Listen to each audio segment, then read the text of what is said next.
Hello everyone, I'm somewhere in rural Kenya, specifically in Kiambu County, some 20 kilometers away from Nairobi, the nation's capital, and I want to explore some few towns, and one of them is actually a few meters from here, and so I'll be hitting there in less than a minute. Most of these towns were established during the Colonial era, and they have a rich history. I'll be telling you more about that, and we want to see whether or not they are growing, the state of businesses, and the living condition of most people in the area. I will also be visiting a 16,000 capacity stadium in the area, which was recently built using a very unique technology. I'll be telling you more about that, since it happens to be the only stadium in the region built with that technology. But before then, let me quickly show you where we are here on the map. And you can see that we are not far away from Kiambu town. Actually, it is only 5 kilometers away. Also, Githunguri town is only 20 kilometers away. And that tells you that we are still continuing with the Kiambu County series, which will continue to all the other 47 counties across the country. In fact, we intend to visit and document all the small villages and towns across the 290 constituencies in the country. And so if you have not yet subscribed, kindly consider doing so and join us as we visit every part of this beautiful continent. Our first town of the day is here, and it goes by the name Riabai township. Actually, it is more of a shopping center. And I want to get to the town center and see how everything is faring, especially in terms of business. And remember, the town is in a locality of 8,500 people. So it's just a small town. And I'm sure some of you have started confusing the name with the coastal town of Rabai, which bears somehow a similar name. But remember, this is Riabai and that is Rabai. I hope you are clear on that. And one thing that has really caught my attention in this town is that all the internal roads are tarmacked, which is nice. Actually, it's not a small feat here in Africa. And I'm sure this must be the old part of the town. It seems like everything started here. You can easily tell by looking the buildings around. Most of them are old. But one thing that has really surprised me is that business is thriving here. This, of course, has not been the case for most towns that we have visited. And if you have been with us since we started the journey, you would have noticed that most businesses in small towns across the regions are struggling. In fact, you can go and check our last video where we visited a real dead town. But this is not the case here. The town is alive and everyone is going about their business. It is on a Tuesday afternoon, April 2024, and it is a beautiful day in a beautiful small town in Kenya. And it seems like the town is expanding in every direction. There are a lot of new-story buildings in the area, although some looks a bit old, and this gives you mixed feelings. It's like you are walking in history, and yet it's like you are in current times. And the fact that Kiambu town is not far away from here means that the short distance has contributed to the town's growth, as a good number of people work in Kiambu town and lives here. Remember, Kiambu town is one of the fastest growing towns in Kenya. We have a documentary coming soon about the town. And such rapid growths are more likely to affect small shopping centers and villages within the radius of 45 kilometers from the epicenter. And the fact that Rabai is within that distance might explain why the town has continued to thrive. And it seems like the county government is trying to keep up with this growth, especially by upgrading amenities and social infrastructure in the small town. For instance, you can see a new public toilet on my right, which is an essential social amenity in a town, regardless of its size. And by the look of things, the tarmac around the town is also somehow new. In fact, the first time I came here was about 10 years ago, and the town was just a laid-back village town. Nothing much was happening. There was nothing like this tarmac. In fact, the only tarmac was the main road, which we used a few minutes ago to get here. And it runs from Kiambu town to a small town called Kwamaiko in Githunguri constituency. Of course, we'll be visiting there quite soon. I'm trying to get my way out of the shopping center so that I can get into the residential area and see how the people live. I also want to sample a few social amenities in the area, such as schools and churches, since their conditions and structures tells a unique story about a community. And I can see a few closed shops across the road, and by the look of things, most of them are liquor stores. For instance, I can read Club Route Annex, and there are these young ladies sitting outside. They somehow seems intoxicated, but, well, I believe in a free world. You just do you, while we do we. But I just liked how they gave me this suspicious side eye. And remember, the government is running an anti-alcohol campaign across the country. And so being a stranger in this part of the town, you are more likely to be a suspect to most patrons. Talk about being in the wrong place at the wrong time. As I told you, I'm looking for a way to get into the residential area, and it is quite fascinating that the town has extended all the way. Kudos to the local people. It seems like you have gone out of your way to keep your town in shape. But that's why we say goodbye to our tarmac. But let me give you a few numbers about the village as we go around and see how the people live. And the village has a total population of 8,556 people. 4,148 are men, while 4,408 are women. The distribution is quite normal there. There's nothing to worry, as the number of women is slightly higher than that of men, which is normal. The sub-location has a population density of 4,760 people per square kilometer. That means the village is quite squeezed, and it is a bit higher than the neighboring villages such as Dumberi, which has a population density of 2,900 people per square kilometer, making Riabai population density almost double. And that reminds me that the video on Dumberi is up, the only village in the country where the poor plays golf, which is a rich man game. And so if you have not watched the video, make sure you do so later. And remember, Rabai is an administrative ward, which is in Kiambu constituency, which is one of the 12 constituencies in Kiambu County. And remember, the numbers I just gave you are for Rabai sub-location, but not for the ward.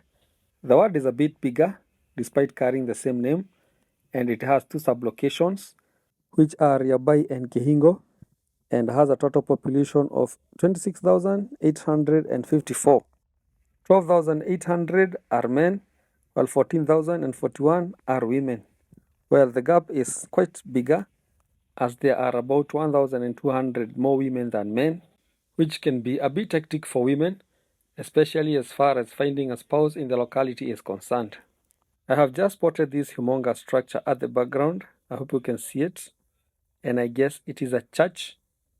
And I want to get there so that I can have a closer look. It seems like the community has really invested in the structure, which will definitely outlive everyone and be a beacon of history in future.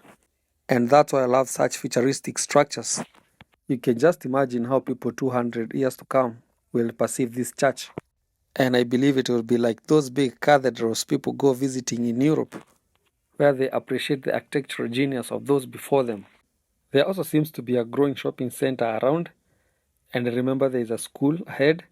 In fact, I'm told there are both the primary and secondary schools, and the fact that the church building is built on a tilted angle. Let me just go ahead, turn around, come back, and have a nice look.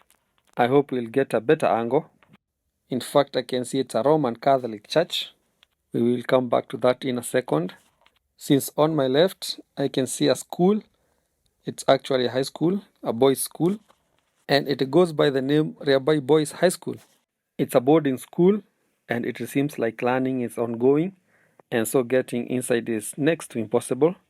I also read somewhere before getting here that the school is a county level school, meaning that it gets students from all over the county, and so it's not just a local school. There is another one on my right. Well, it seems like this is a learning zone, but this one is a primary school. Let me show you the inside real quick. Well, it's quite big. This is rare, especially in Kiambu County. Most schools don't have such kind of fields, especially due to land scarcity issues. And it goes by the name Chief Wandia Primary School. Well, it seems like it is named after a certain prominent chief.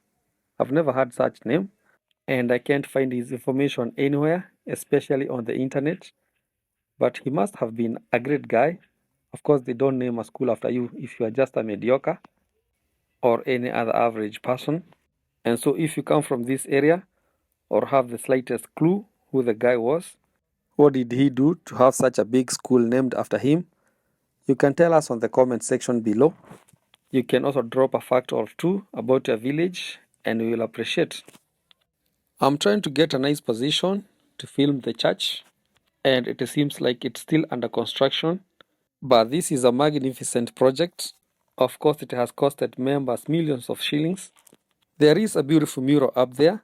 I hope I can capture it, although the sun is also facing me. But it is what it is. That's nature.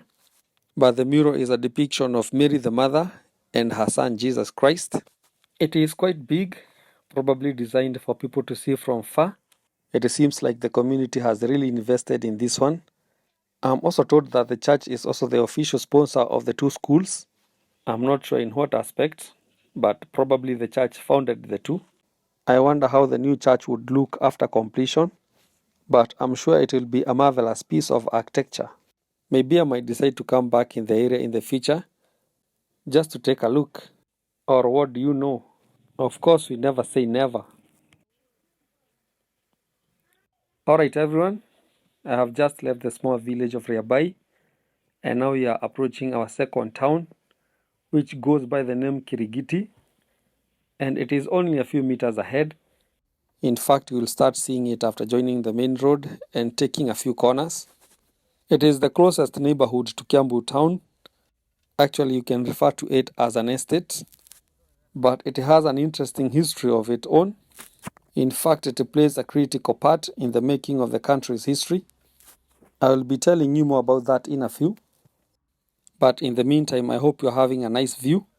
One can probably confuse this neighborhood to one of the medium-sized towns across the country. It is quite big, but of course it's because of its close proximity to Kiambu town, which is only a stone throw away. In fact, the two are so connected that there is no physical boundary between them. Well, I mean, you can't easily tell where they are connected. The town got its name from a nearby stadium that goes with the same name, Kirigiti. And I know you are wondering, how can a town get a name from a stadium instead of a stadium being named after the town? You know that is the norm. Most stadiums across the world are named after the areas they are located. History goes that during the colonial era, the all-white government that was running the country decided to build a cricket stadium in the area so that all the colonial masters from the White Highlands could enjoy the game of cricket. Unfortunately, the local people could not pronounce the name cricket, and instead of pronouncing it the right way, they started pronouncing it as Kirigiti. Well, remember most people here were Kikuyus, and of course pronouncing some English word was a bit tough to them, and since then, Kirigiti was born. Apart from the game of cricket, the stadium was also popular for hosting high-profile political meetings, most of which impacted the country significantly. A good example of this meeting is the remarkable one that was convened by one founding president, Mzee Jomo Kenyatta, in 1952, and other senior chiefs in the region. I hope the picture is up. Well, this picture was taken here in 1952, and it was after this meeting that a state of emergency was declared in the country, which lasted for 8 years, ushering in for the Mau Mau War that later led to independence. The context of this picture is worth analyzing, as it raises more questions than answers, and you will tell me later. And from left, we have James Kishuru, then Senior Chief Waruhio, Senior Chief Koinange, Eliud Madhu, Jomo Kenyatta himself, Chief Josiah Jonjo, who is father to one Charles Jonjo, and Chief Mohoho, who is President Uhuru Kenyatta's grandfather. Well, one thing that really caught my attention about the picture is that most of these characters were serving as senior chiefs in the colonial government, while on the other hand, President Jomo Kenyatta, who was assumed to be the leader of Mau Mau movement, was among them. Well, I know I'm an overthinker, but this begs the question, in whose side was he? Well, let me leave the discussion at that point, but I would love to know your opinion about that. What do you think, guys? Were the Mau Mau fighters played, or was there something that you are not supposed to know? Okay? Enough said. Now let me show you the modern stadium, which was completed 2 years ago at a tune of 600 million Kenya shillings, which was funded by the national government. It has a 16,000 seating capacity and is said to be of international standards, meaning that even FIFA games can be played here. Another important historic aspect about this stadium is that the former ruling party, KANU, was formed here by President Jomo Kenyatta the Senior and his allies. I'm also told that President Uhuru Kenyatta launched his first presidential campaign here. And I'm also informed that the stadium was built using the precast technology, where all the slabs and panels are built somewhere else and cured, and they are brought here just for fixing. It's a pretty new technology here in Africa, but it has been taking shape. And so this stadium was the first to be built using that technology, making it quite unique in the continent. Let me give you a quick demographic facts about the small town. And as of 2019, Kirigiti had a population of 13,177 people. 6,007 were men, while 7,166 were women. Again, women were leading by more than 1,000. And about population density, the area has an average of 6,044 people per square kilometer. Thank you for watching. We leave Kirigiti at that.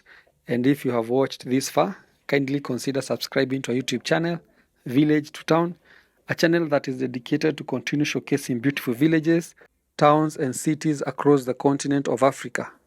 Also like the video so that it can be recommended to as many people as possible. Smash the notification bell so that every time we post, you'll be among the first few people to be notified. I am overwhelmed by the love I'm getting from Team Village to Town TV. You know yourself. The team is growing in crazy numbers, and I appreciate every comment and messages you write to me. Thank you.